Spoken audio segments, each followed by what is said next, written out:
May മാസം പരിശുദ്ധ ദൈവമാതാവിനായി സമർപ്പിക്കപ്പെട്ട പ്രത്യേക മാസമായി കത്തോലിക്ക സഭ ആചരിക്കുന്നു. മെയ് മാസ വണക്കത്തെ പല പാപ്പമാരും പ്രോത്സാഹിപ്പിച്ചിട്ടുണ്ടെങ്കിലും പോൾ ആറാമൻ പാപ്പയാണ് 1965 മെൻസെ മായോ എന്ന ചാക്രിക ലേഖനത്തിലൂടെ മെയ് മാസം പരിശുദ്ധ കന്യകാ മറിയത്തിന് സമർപ്പിക്കപ്പെട്ട പ്രത്യേക മാസമായി ആചരിക്കണമെന്ന് ആഹ്വാനം ചെയ്തത്. ദൈവജനത്തെ ക്രിസ്തുവിലേക്ക് നയിക്കുന്ന ആത്മീയ മാർഗമായി മറിയത്തെ ഈ രേഖയിൽ അവതരിപ്പിക്കുന്നു. പരിശുദ്ധ അമ്മയുടെ ജീവിതത്തിൽ നിറഞ്ഞു നിന്ന പ്രഭാരശ്മികൾ നമ്മെ ക്രിസ്തുവിന്റെ പാതയിലൂടെ വഴി നടത്തുന്നു. അമ്മയുടെ സ്നേഹപ്രചുരിമ നമ്മെ ക്രിസ്തുവിന്റെ ഹൃദയത്തിലേക്ക് ക്ഷണിക്കുന്നു. അവൻ പറയുന്നത് പോലെ ചെയ്യുക എന്ന വാക്കുകളിലൂടെ നമ്മുടെ അപ്പസ്തോലിക രംഗങ്ങളിൽ സുവിശേഷ സാക്ഷ്യത്തിനായി പരിശുദ്ധ അമ്മ നമ്മെ പ്രചോദിപ്പിക്കുന്നു.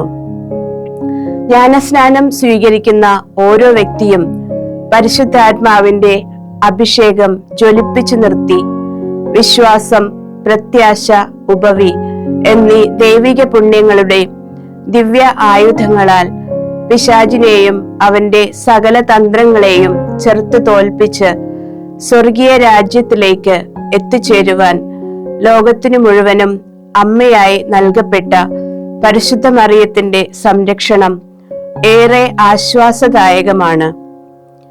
പരിശുദ്ധ അമ്മ ദൈവകൃപ നിറഞ്ഞവളെ സ്വസ്തി എന്ന മാലാഖയുടെ വചനം മുതൽ മനുഷ്യാവതാരം ചെയ്യുന്ന ദൈവകുമാരനായ ഈശോയുടെ തിരുമുഖം ധ്യാനിച്ചു.